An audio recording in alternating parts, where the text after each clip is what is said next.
नमस्कार दोस्तों, कैसे हैं आप लोग। उम्मीद करता हूं कि अच्छे होंगे।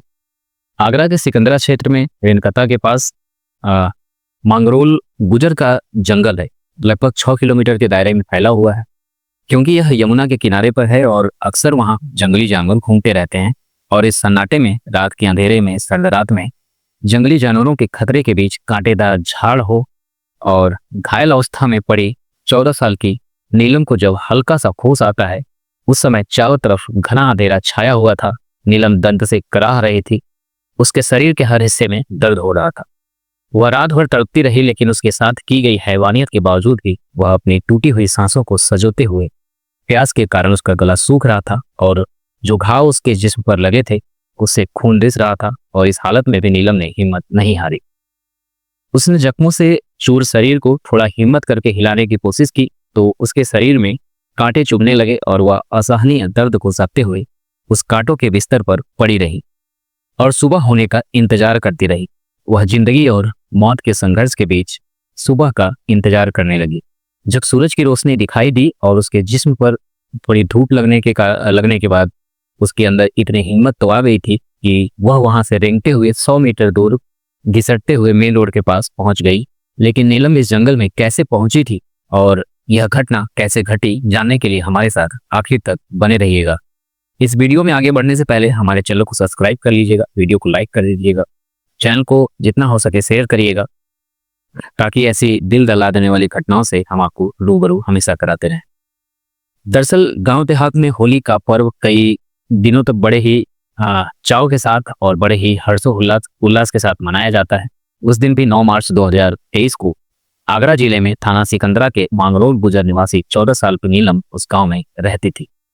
होली के दिन नीलम अपने घर से यह कहकर बाहर गई थी कि मौसी के यहाँ होली खेलने जा रही है और 2 घंटे में वापस आ जाएगी। लेकिन शाम के 7 बज गए थे और नीलम अभी तक घर नहीं पहुंची थी। इसलिए घर वालों को उसकी चिंता होने लगी थी और फिर नीलम के घर वाले उसकी मौसी से भी फोन करके पूछते हैं, लेकिन मौसी ने बताया कि नीलम हमारे यहाँ तो आई ही नहीं थी। फिर उसकी सहेलियां और उसके दोस्तों से भी फोन करके पूछा जाता है, लेकिन नीलम का कुछ पता नहीं चल पाता और न ही नीलम घर वापस आती है। पूरी रात घर वाले गांव वालों के साथ मिलकर नीलम को खोजते रहते हैं, उसकी तलाश करते रहते हैं, लेकिन वो नाकाम हो जाते हैं। नीलम का रात भर भी कुछ भी नहीं पता चल पाया। 10 मार्च की सुबह 8 बजे के आसपास का समय रहा होगा। एक सिक्योरिटी गार्ड जयप्रकाश ड्यूटी खत्म करके अपने घर जा रहा था और उसके घर जाने का रास्ता मांगरोल के जंगल से ही होकर निकलता है। और सिक्योरिटी गार्ड रास्ते में जाते हुए नीलम को दिखाई पड़ता है तो नीलम उस गार्ड को हाथ के इशारे से अपने पास बुलाती है। लेकिन जब सिक्योरिटी गार्ड उसके पास पहुंचता है तो नीलम को देखकर उस गार्ड का कलेजा मुंह को आ जाता है, क्योंकि नीलम ऐसी हालत में थी कि उसके कपड़े भी फटे हुए थे और उसके जिस्म के जख्मों के जो खून थे, उससे खून दिस रहा था जख्मों से। और उस गार्ड ने अपना गमछा उतारा, नीलम के ऊपर डाल दिया। और जयप्रकाश ने कई बार उससे पूछने की कोशिश की कि बेटी तुम कौन हो, तुम्हारी यह हालत किसने की, लेकिन लड़की सही ढंग से अपना नाम भी नहीं बता पा रही थी। और जब कई बार जयप्रकाश ने उसको बेटी कहा और उसको बार बार पूछा कि तुम कहाँ की रहने वाली हो, तुम्हारा नाम क्या है, तो आखिर नीलम ने हिम्मत जुटाकर अपना नाम बताया और अपने गांव का नाम भी बताया। अब उसके बाद उसने कहा कि मेरे भाई को फोन कर दो, और उसने जयप्रकाश को एक फोन नंबर बताया उसने, और उसके बाद नीलम बेहोश हो जाती है। नीलम के बेहोश होने से जयप्रकाश बहुत परेशान हो जाता है और फिर जयप्रकाश ने नीलम के बताए गए नंबर पर फोन कर किया और सारी घटना के बारे में नीलम के घर वालों को बताया और वो जगह भी बताई कि तुम्हारी बेटी यहाँ बेहोशी की हालत में पड़ी हुई है। अब जैसे ही घर वाले यह खबर सुनते हैं तो उनके पैरों के नीचे से जमीन खिसक जाती है, क्योंकि जिस बेटी को उन्होंने बड़े नाजों से, बड़े प्यार से पाला था, वह बेटी आज सड़क के किनारे पड़ी हुई थी, जिंदगी और मौत के बीच जूझ रही थी। वह सड़क पर पड़ी हुई तड़प रही थी। अब घटनास्थल पर कई लोग इकट्ठे भी हो गए थे और फिर उन्होंने फोन करके पुलिस को भी सूचना दी। कुछ ही समय में नीलम के घर वाले और पुलिस घटनास्थल पर पहुंच जाते हैं। नीलम का दुपट्टा भी साड़ियों में पड़ा हुआ था और उसकी जो चप्पलें थी कुछ ही दूरी पर पड़ी थी और उसके अंदरूनी कपड़े भी वहीं छाड़ियों में पड़े हुए थे। नीलम की आंख, नाक और मुंह से खून बह रहा था और उसके बाद जब वह होश में आती है तो फिर उसको उल्टी होने लगती है कि पुलिस और उसके घर वाले सबसे पहले उसको हॉस्पिटल में एडमिट कराते हैं ताकि पहले नीलम की जान बचाई जा सके, क्योंकि जब तक उसकी जान नहीं बचेगी और नीलम होश में नहीं आएगी तो यह कैसे पता चलेगा कि इसको किसने मारा है। घटनास्थल पर फॉरेंसिक टीम को भी बुला लिया गया था। बहरहाल पुलिस यह अनुमान लगा रही थी कि कल नीलम होली खेलने के लिए घर से निकली होगी और रास्ते में ही किसी ने उसको किडनैप करते जंगल में ले गया होगा और वहां पर इसके साथ दरिंदगी की गई होगी। अब पुलिस अपने अनुमान तो लगा रही थी, लेकिन सच्चाई को पता तो नीलम के होश में आने के बाद ही चल सकता था।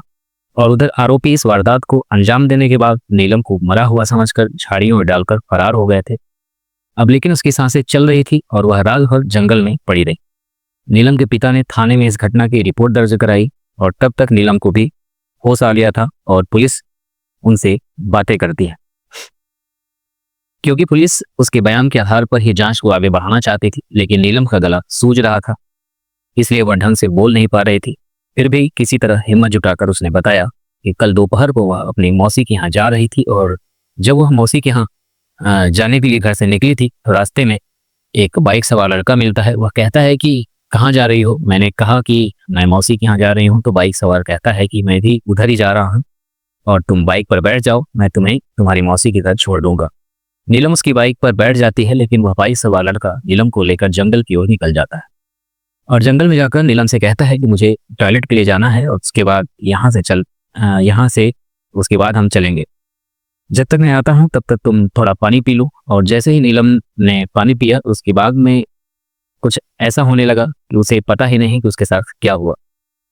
नीलम ने यह जो बयान दिया था, पुलिस को नीलम के इस बयान पर विश्वास नहीं होता है। पुलिस को यही लग रहा था कि नीलम झूठ बोल रही है, क्योंकि पहली बात तो यह थी कि नीलम एक समझदार 14 साल की लड़की थी और वह किसी अनजान व्यक्ति के पास में या साथ में मोटरसाइकिल पर नहीं बैठ सकती। दूसरी बात यह थी कि अगर मान लिया जाए कि वह उस अनजान व्यक्ति की बाइक पर बैठ भी गई, लेकिन जब वह नीलम को उसकी मौसी के घर की ओर ले जाने के बजाय जंगल की ओर ले जा रहा था, तब नीलम ने उसका विरोध क्यों नहीं किया?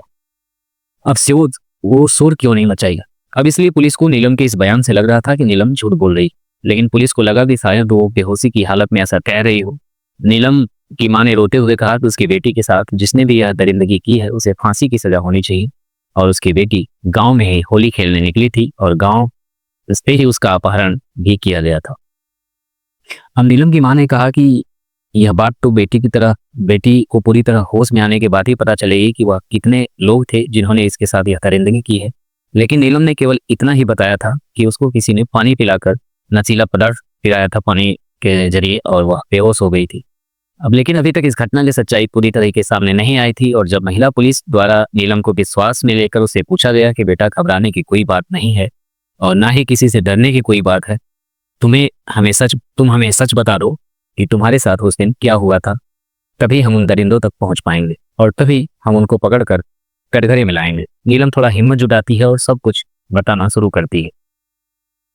उसने बताया कि घटना वाले दिन उसके दोस्त गणेश का फोन आता है और उसने होली खेलने के लिए गांव के बाहर उसे मिलने के लिए बुलाया था और उसके बाद नीलम अपनी मां को यह कहकर कि वह मौसी के घर होली खेलने जा रही है, यानी घर वालों से झूठ बोलकर वह गणेश से मिलने गांव के बाहर चली जाती। फिर गणेश ने नीलम से कहा कि यहाँ तो बहुत भीड़ है, चलो हम कहीं और चलते हैं और हम वहां जाकर होली खेलेंगे। इसके बाद नीलम गणेश के साथ बाइक पर बैठ जाती है और गणेश ने रेणुकता में ले जाकर उसे मिठाई खिलाई। फिर उसने बाइक उठाई और जंगल की तरफ निकल गया। अब नीलम के इस बयान के आधार पर पुलिस आयुक्त डॉक्टर प्रीत दसिंह ने सिकंदरा पुलिस स्टेशन से कई टीमों को गठित करके इस घटना के खुलासे की जांच के लिए लगा दिया, क्योंकि नीलम से दुष्कर्म और हत्या के प्रयास की घटना बड़ी थी। लेकिन जांच में पता चलता है कि नीलम की मां के फोन से एक फोन नंबर पर अधिकतर बातें होती रहती हैं और मां को इस बारे में बिल्कुल भी नहीं पता। उसको नहीं पता कि नीलम उनके फोन को यूज करती थी और किसी से लंबे समय तक बातें किया करती थी। पुलिस ने बिना देर किए जब उस नंबर की सीडीआर निकलवाई तो पता चला कि वह गणेश नाम से ही रजिस्टर्ड है और इन सबूतों के आधार पर पुलिस गणेश को अरेस्ट कर लेती है और जब उससे पूछताछ करती है तो गणेश भी हर अपराधी की तरह अपने बयान में यही बयान देता है कि सर मैंने नीलम के साथ कुछ नहीं किया, बल्कि नीलम मेरे पास मिलने के लिए आई थी और हम मिले थे और हमने थोड़ी देर होली भी खेली थी और उसके बाद मैंने नीलम को गांव के बाहर छोड़ दिया था। अब क्योंकि नीलम ने कहा था कि मुझे यहीं पर ड्रॉप कर दो, अगर किसी ने देख लिया तो बड़ी बदनामी होगी, इसलिए मैं उसको गांव के बाहर छोड़कर चला गया। उसके बाद मुझे नहीं पता कि नीलम के साथ क्या हुआ और उसकी यह हालत किसने की।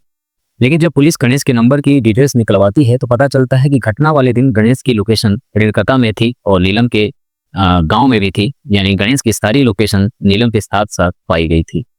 उन्होंने एक जगह नाश्ता भी किया था, एक मोबाइल भी खरीदा था और गणेश ने हर जगह पर पेमेंट भी ऑनलाइन की थी। अब यह सारे सबूत पुलिस के पास थे, लेकिन जब गणेश पुलिस के सवालों के जवाब ठीक से नहीं दे रहा था, तब पुलिस ने कड़ाई से पूछताछ की और जब पुलिस ने यह सारे सबूत गणेश के सामने रखे, अब गणेश पूरी तरह से टूट जाता है और सारी सच्चाई बताता है कि किस तरह उसने सारी घटना को अंजाम दिया और नीलम के साथ जो दरिंदगी की गई। जब उस घटना की सच्चाई सामने आती है तो वह बड़ी ही चौंकाने वाली होती है, बड़ी हैरान करने वाली होती है। दरअसल गणेश नीलम के गांव मंगरोल गुजर में अपनी रिश्तेदारी में आया था और नीलम से 6 महीने पहले ही उसकी दोस्ती हुई थी और फिर यह दोस्ती धीरे धीरे प्यार में बदल गई। वक्त ऐसे ही बीतता रहा और इनका प्यार बढ़ता गया। जब भी वह इस गांव में आता था तो नीलम से जरूर मिलता था, लेकिन गणेश नीलम से जो चाहता था उसका उसे मौका नहीं मिलता था। अब क्योंकि गणेश जयपुर में रहकर एक सैलून चलाता था, अब वह 7 मार्च को अपने गांव छुट्टी पर आया हुआ था और 9 मार्च को गणेश ने होली खेलने का नीलम को बाइक पर घुमाने का वादा किया था। और फिर होली के दिन मौसी के घर जाने का बहाना करके गणेश के साथ नीलम चली जाती है और इसके बाद गणेश अपने दोस्त संतोष को भी फोन करके बुला लेता है और संतोष के आने के बाद यह दोनों वहां पे दारू खरीदते हैं और नीलम को लेकर रुनकता चले जाते हैं। रुनकता जाने के बाद यह तीनों नाश्ता करते हैं और गणेश रुनकता में से ही नीलम के लिए फोन भी खरीदता है और उसकी पेमेंट भी ऑनलाइन करता है। और अब शाम हो चुकी थी और यह लोग उधर से वापस आ रहे थे, लेकिन रास्ते में जिस जगह पर जंगल था वहां पर अंधेरा कुछ ज्यादा ही होता है और इन दोनों ने शराब पी रखी थी। इस वजह से नीलम के ऊपर इसकी नीयत खराब हो जाती है। और फिर गणेश और संतोष नीलम से मनमानी करने के लिए कहते हैं। नीलम उनको ऐसा करने से मना कर देती है। मैं ऐसा काम कभी नहीं करूंगी। नीलम गणेश से कहती है कि शाम हो चुकी है, रात भी होने वाली है, मुझे जल्दी अपने घर पहुंचना है। लेकिन गणेश बार बार नीलम को संबंध बनाने के लिए कहता है और नीलम उसको बार बार मना कर रही है। अब जब गणेश और संतोष देखते हैं कि नीलम किसी भी तरह से उनकी बात नहीं मानेगी, फिर वह दोनों नीलम को जबरदस्ती जंगल में उठाकर ले जाते हैं और फिर दोनों उसके साथ बारी बारी से रेप करते हैं, दरिंदगी करते हैं। अब इतनी दर्द भरी जो दरिंदगी होती है उसके बाद उन्हें लगा कि हम नीलम अपने घर जाकर इस सारी घटना के बारे में बता देगी और हम बुरी तरह से फंस जाएंगे। इसी वजह से फिर उन्होंने फैसला किया कि अब नीलम को जिंदा छोड़ना सही नहीं है और उसके बाद उन्होंने नीलम के साथ में जो बर्बरता की, उसके साथ जो दरिंदगी की, उसे सुनकर आपको भी बहुत गुस्सा आने वाला है। गणेश और संतोष ने उसका रेप करने के बाद उसके दुपट्टे से ही उसका गला घोटना चाहा और वहां पर खड़े उसके जो खड़े पेड़ थे उसके सहारे बोलने में भी शर्म आती है। उसके प्राइवेट पार्ट्स में लकड़ी का टुकड़ा डाल दिया गया और कई बार उसके साथ बहुत तरीके की दरिंदगी की गई। अब फिर उसका जो गला था उसको दबाया गया दुपट्टे से, उसको घसीटा गया। उसके बाद उसके मुंह में, नाक में और जिस्म से खून बहने लगा। उन्हें पूरा विश्वास हो गया था कि नीलम अब मर चुकी है, तो फिर उसे उठाकर कांटेदार झाड़ में फेंक दिया जाता है और वहां से वे भाग जाते हैं, क्योंकि अब उनको पूरा यकीन हो गया था कि नीलम मर चुकी है। लेकिन जब सुबह को उन्हें पता चलता है कि नीलम जिंदा है तो उनके पैरों के नीचे से जमीन खिसकने लगती। अब वह दोनों कहीं दूर भागने की तैयारी कर रहे थे, लेकिन उनके फरार होने से पहले ही पुलिस ने उन्हें अरेस्ट कर लिया और उन दोनों के दिए गए इस पूरे बयान के आधार पर पुलिस चार्जशीट तैयार करती है और उनको अदालत में पेश करती है, जिसके बाद दोनों आरोपियों को जेल भेज दिया जाता है। और फिर 4 जुलाई को पॉक्सो कोर्ट के जज परमेंद्र कुमार ने इस घटना के दोषी दोनों अभियुक्तों को यानी संतोष और गणेश को नीलम और गवाहों के बयान के आधार पर आजीवन कठोर कारावास यानी उम्र कैद की सजा सुनाते हैं और इस अपराध के दोनों मुजरिमों को मात्र 4 महीनों के अंदर ही फैसला सुना दिया जाता है। दोस्तों, इस घटना को सुनाने का उद्देश्य किसी का दिल दुखाना नहीं है, किसी को परेशान करना नहीं है, बल्कि आपको जागरूक करना है, आपको सचेत करना है। दोस्तों, इस पूरी घटना के बारे में आपकी क्या राय है हमें कमेंट करके जरूर बताइएगा और चैनल को सब्सक्राइब कर दीजिएगा ताकि आने वाली जो भी वीडियोस हों वो आपको सबसे पहले मिल सके। मिलते हैं अपने अगले वीडियो में एक नए कहानी के साथ। तब तक के लिए हमें इजाजत दीजिए। नमस्कार।